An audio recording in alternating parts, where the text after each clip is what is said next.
Assalamualaikum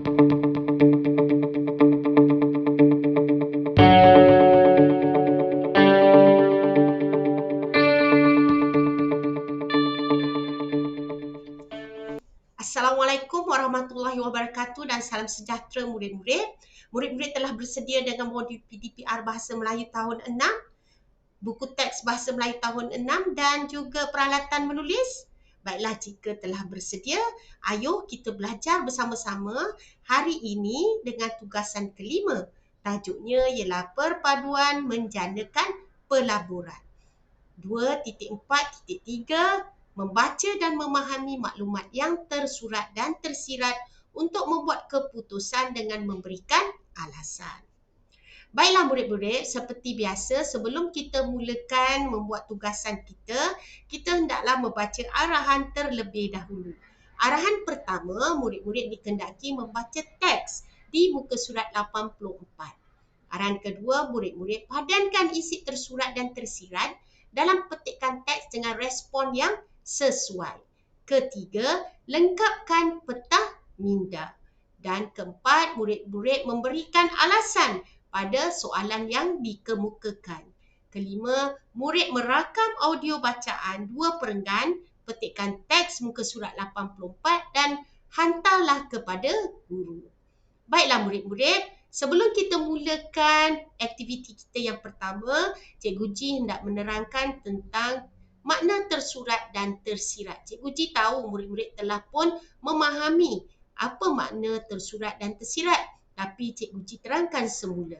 Makna tersurat adalah telah tertulis ataupun ditulis ataupun tercatat dalam petikan ataupun bahan yang kita baca. Manakala makna tersirat ialah bahasa yang mempunyai maksud yang berlainan dengan makna yang diujarkan atau disebut serta mempunyai maksud ayat yang berlapis-lapis. Kita boleh rujuk dalam Kamus Dewan edisi ketiga tahun 2002, makna bahasa tersirat bermaksud sebagai bahasa yang tersembunyi atau terkandung dalam sesuatu serta bersifat mendalam. Itu dia makna tersurat dan tersirat. Baiklah murid-murid, kita mulakan dengan aktiviti kita yang pertama iaitu membaca. Kita hendaklah membaca dengan sebutan dan intonasi yang betul. Maka apabila kita membaca dengan sebutan dan intonasi yang betul, maka kita dapat memahami kandungan isi petikan tersebut. Baiklah murid-murid, kita baca bersama-sama.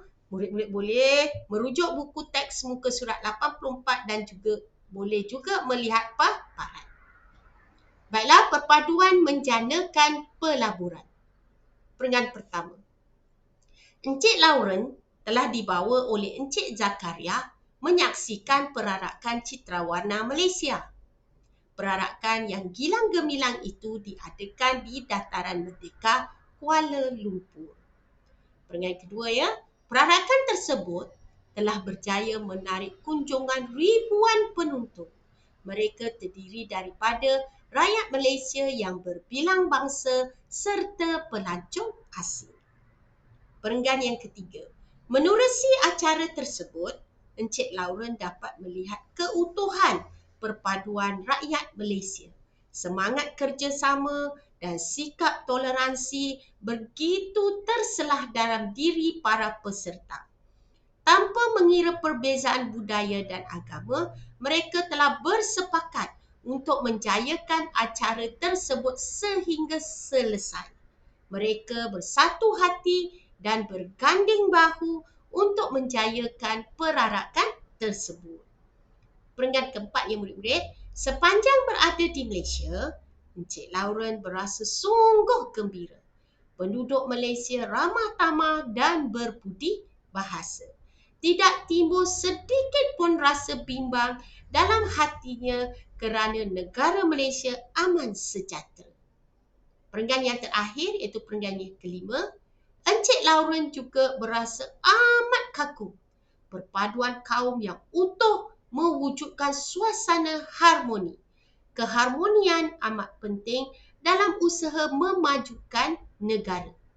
Bagi golongan pelabur sepertinya, beliau akan sentiasa berhati-hati membuat pelaburan. beliau perlu mengambil kira faktor keamanan sesebuah negara sebelum membuat keputusan. Ini dia petikan ini mengenai Encik Lawrence yang telah dibawa oleh Encik Zakaria untuk menyaksikan perarakan Citrawarna di Malaysia, dan Encik Lawrence begitu kagum dengan semangat dan juga sikap bersatu padu rakyat Malaysia tanpa mengira kaum. Baiklah, di dalam petikan ini terdapat 3 isi tersurat yang murid-murid perlu cari untuk isi tersiratnya. Baiklah, isi tersurat yang pertama, ini dia. Semangat kerjasama dan sikap toleransi begitu terselah dalam diri para peserta tanpa mengira perbezaan budaya dan agama. Ini dia isi tersurat pertama yang murid-murid kena fikirkan isi tersiratnya. Yang kedua, penduduk Malaysia ramah tamah dan berbudi bahasa. Isi tersurat yang ketiga, perpaduan kaum yang utuh mewujudkan suasana harmoni. Baiklah, tadi ada 3 isi tersurat yang murid-murid perlu fikirkan ataupun murid-murid perlu padankan apakah isi tersirat daripada 3 isi tersurat tersebut. Isi tersurat pertama, sikap kerjasama dan sikap toleransi begitu terselah dalam diri para peserta tanpa mengira perbezaan agama. Yang kedua, penduduk Malaysia ramah tamah dan berbudi bahasa. Isi tersirat yang ketiga, perpaduan kaum yang utuh mewujudkan suasana harmoni. Ini dia 3 isi tersurat yang murid-murid perlu cari isi tersiratnya. Baiklah, seterusnya. Ini dia murid-murid kena padankan isi tersurat pertama, isi tersurat kedua dan isi tersurat ketiga. Dengan isi tersirat pertama memudahkan Encik Lawrence mendapatkan khidmat nasihat dan tunjuk ajar murid pelaburan di Malaysia. Isi tersirat kedua, tidak mengalami kerugian pelaburan akibat peperangan dan rusuhan kaum.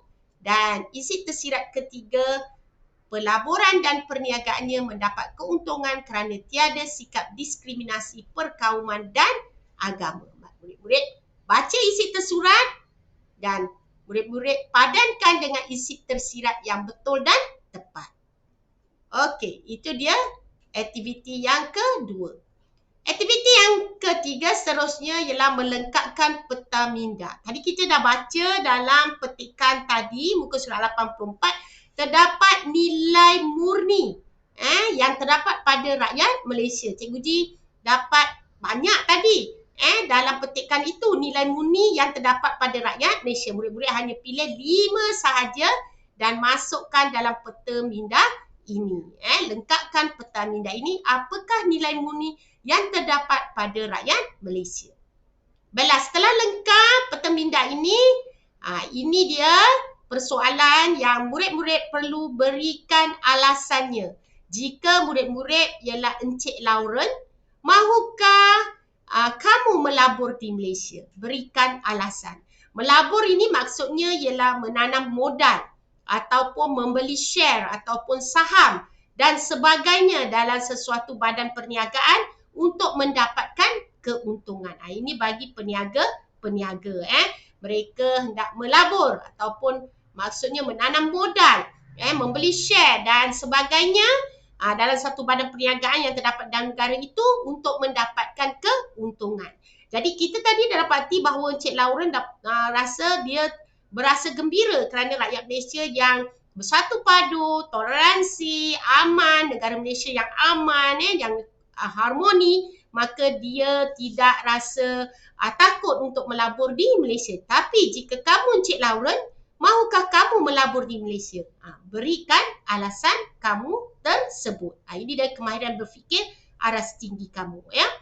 Okey, jika kamulah peniaga dan kamu juga ialah Encik Lawrence, jadi mahukah kamu melabur di Malaysia? Kalau Cikgu Ji akan melabur di Malaysia kerana Malaysia sebuah negara yang aman, tiada diskriminasi bangsa, ya, harmoni, toleransi, ya, tiada peperangan, maka menjadikan Cikgu Ji untuk melabur di Malaysia. Jika murid-murid Encik Lawrence, adakah murid-murid akan melabur di Malaysia? Berikan alasan. Baiklah, seterusnya ini dia lembaran kerja yang terdapat dalam modul PDPR yang telah dibekalkan kepada murid-murid. Murid-murid perlulah lengkapkan. Jadi, tulis hari, tarikh dan masa murid-murid melengkapkan latihan tersebut. Baiklah murid-murid, seterusnya pesanan Cikgu Ji, murid-murid perlulah merakam audio 2 perenggan petikan teks dan hantar kepada guru untuk guru menilai adakah murid-murid boleh membaca dengan betul, sebutan yang betul dan tepat. Baiklah, setelah siap rakam menggunakan telefon bimbit, suara murid-murid, rakaman suara 2 petikan perenggan dan hantarlah kepada guru.